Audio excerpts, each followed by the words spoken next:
Bağırçı köyü kuruldu 1812 yılda Lunguca derinin yakınlarında. Bu güzel bir köy nerede yaşayanlar koruyarlar hem ilerlederler kendi adetlerini. Kilise kurbanını Bağırçı köyün yaşayanları bakarlar Çiçek ayın 22'sinde Ayazlı Nikolay'ın gününde. Onlar nişanladılar hani köy iyi tarafa değişildi. İnsanlar, köy kuvvetleri hepsi beraber bunun için çalışarlar.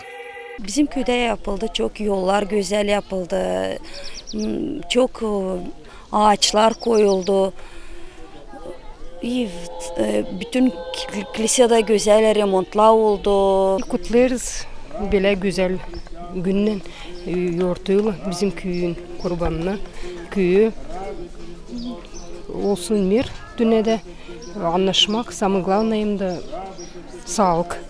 Самый pahalı bu dünyada. Bugün çok büyük bize bir oruç, çok büyük sevgili bir günümüz.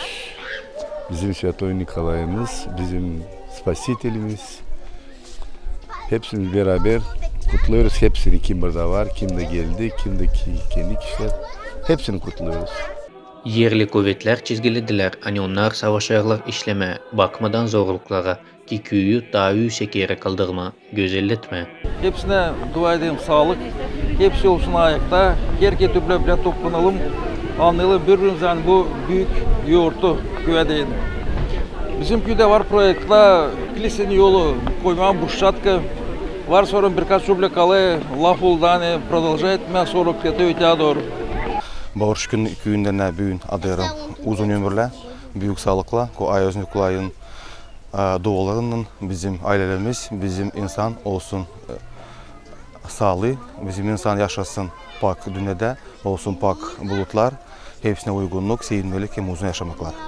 Şimdi как никогда biz lazım olalım birlikte, toplu birbirlerimize yardım edelim, birbirimizle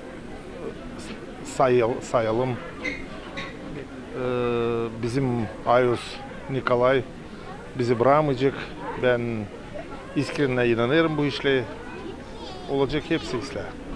Bağırçı Kilisesi'nin papazı Baba Piotr nişanladı, hani köy ileri doğru da lazım ilerlesin, insanlar uslulukta yaşasınlar.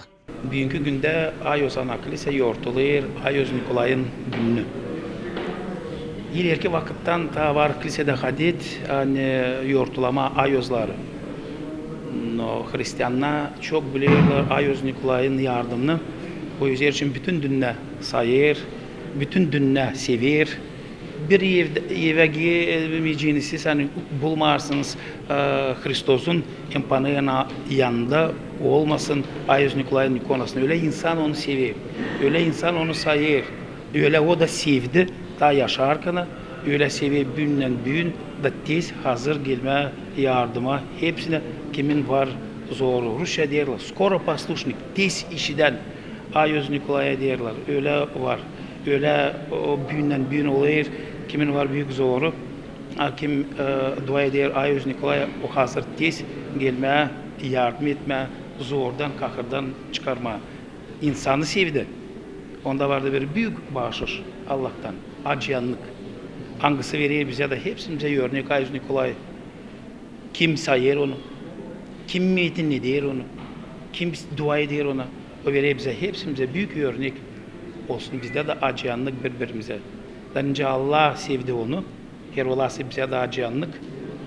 Bizi de Allah hep öyle sevecek. Hem bizi de Allah bırakmayacak. Yorta gününde Bağırçı köyün yaşayanlarını hem misafirleri sevindirdiler, türlü sport olaylarla, konser programması hem halk oyunları. Oleg Dologla, Lenttarxunovskaya haberler.